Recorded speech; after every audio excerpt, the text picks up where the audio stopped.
नमस्कार साथियों, BPSC exclusive की कॉन्सेप्ट टॉक में आपका स्वागत है। साथियों, 72वीं बीपीएससी में जो नंद वंश को लेकर जो प्रश्न पूछा जा सकता है, क्या प्रश्न पूछा जा सकता है? बिहार स्पेशल में अगर आप देखेंगे तो पहले चैप्टर में ही आपको नंद वंश को पढ़ना पड़ेगा, प्राचीन भारत में। नंद वंश को लेकर जो चीज़ें पूछी जा सकती है, इससे डिफिकल्ट कोई क्वेश्चंस बन नहीं सकता। मैंने उसको आपके साथ जो है वो जोड़ा है। और साथ ही साथ हमने आपके लिए एक जो है वो स्लाइड तैयार करी है। पहले इस स्लाइड को पढ़ेंगे, फिर उस क्वेश्चंस को पढ़ेंगे।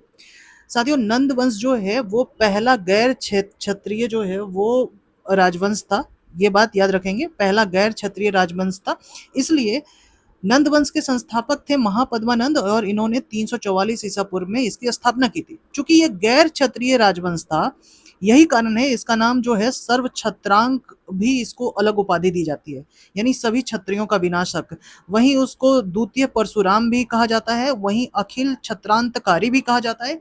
और एकराट की उपाधि भी इसने जो है वो धारण की थी, कि मतलब एक छत्र शासक पूरे भारत का, ऐसा कह सकते हैं। तो ये महापद्मानंद जो है, जिस व्यक्ति ने नंद वंश का जो है एक तरीके से स्थापना की, ठीक है। महापद्मानंद ने नंद वंश की जो स्थापना है वो शिशुनाग वंश के अंतिम शासक नागदशक की हत्या करके की थी, ठीक है। और नंद वंश की राजधानी जो है वो पाटलिपुत्र थी। ऐसी बेसिक जानकारी आपको पता होगा। लेकिन जो नहीं पता होगा, जहां से क्वेश्चंस बन सकते हैं, वो ये है कि महापद्मानंद को उग्रसेन कहा जाता है। महाबोधि वंश में महापद्मानंद को उग्रसेन कहा जाता है। वहीं जैन ग्रंथों में इनका नाम उग्रसेन नंद है और पुराणों में महापद्मानंद कहा जाता है। महापद्मानंद से रिलेटेड हाथी गुफा इंक्रिप्शन जो है, जो राजा खारवेल की इंक्रिप्शन है, वहां से ये पता चलता है कि हाथी गुफा इंक्रिप्शन से पता चलता है कि महापद्मानंद ने पूरे भारत को विजय करते समय अस्मक को भी जीता था, कलिंग को भी उसने जीता था।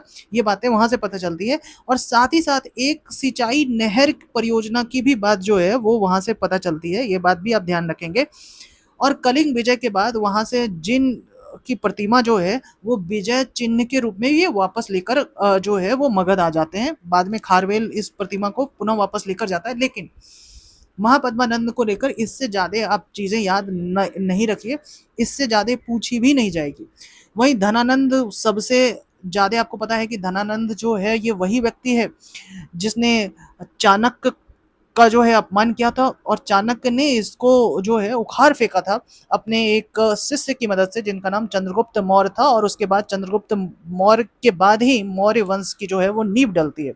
धनानंद नंद वंश का अंतिम शासक है और इसे यूनानी जो स्रोत में अग्रमीज या जेंड्रमीज कहा जाता है। बड़े ध्यान से रखना, अग्रमीज और जेंड्रमीज जो है वो धनानंद को कहा जाएगा, लेकिन आपके प्रश्न में जो है वो कहीं जो है वो नंद वंश के संस्थापक महापद्मानंद से जो है कहीं इसको न जोड़ दिया जाए। तो अग्रमीज और जेंड्रमीज वो कहा जा रहा है धनानंद को।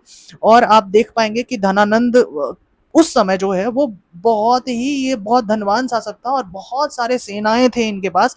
यही कारण है कि ये सिकंदर के समकालीन था। सिकंदर ने इसके समय ही भारत के ऊपर हमला किया था, लेकिन इसकी विशाल सेना देखते हुए, हाथी 3-4 हजार हाथी थे, 2 लाख से अधिक जो है पैदल सेनाएं थी, ठीक है। तो ये सारी चीजों को देखते हुए वो जो सिकंदर है वो ब्यास नदी को पार नहीं कर पाता है, यानी भारत की तरफ आ नहीं पाता है।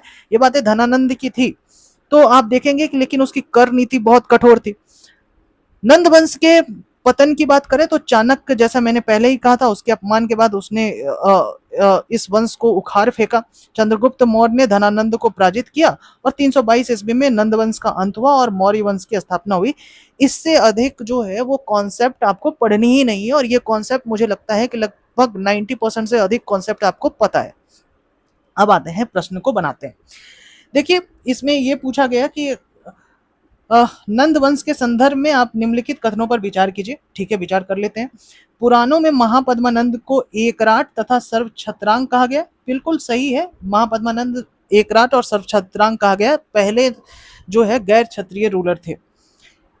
खारवेल की जो हाथी गुफा इंक्रिप्शन है वो यह साक्ष्य देती है कि नंद वंश ने कलिंग की विजय की थी और वहां एक सिंचाई संबंधी कार्य भी कराए थे, सिंचाई परियोजना भी कराई थी। यानी ये दोनों स्टेटमेंट आपको सही होते हुए नजर आते हैं। कह रहा है कि मेगास्थनीज नंद वंश के प्रशासन का वर्णन करने वाला प्रथम विदेशी राजदूत था। साथियों, मेगास्थनीज जो है वो चंद्रगुप्त मौर्य के समय आया था, न कि नंद वंश के समय। ठीक है। तो मेगास्थनीज को के बारे में ये बातें जो हैं वो पूरी तरीके से भ्रामक है, गलत है।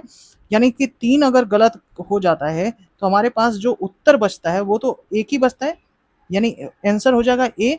और चौथा स्टेटमेंट भी पढ़ लेते हैं। चौथा स्टेटमेंट कह रहा है कि शक्तिशाली नंद सेना का सामना करने के भय से सिकंदर ने ब्यास नदी को आगे बढ़ने से इनकार किया। और यही जो है इसमें से एक कारण माना जाता है, क्योंकि सिकंदर समझता था कि इनके पास बहुत सेना है, सेना में हाथी वो पहली बार देख रहा था।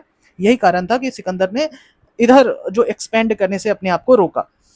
तो पूरी जानकारी आपको नंदवंश को लेकर हो गई। यही प्रश्न पूछा जाएगा और इसी के लिए आपको तैयार रहना है। धीरे धीरे कॉन्सेप्ट टॉक में ऐसी ही बातें जो है आपके साथ जो है वो बढ़ती जाएंगी। धन्यवाद।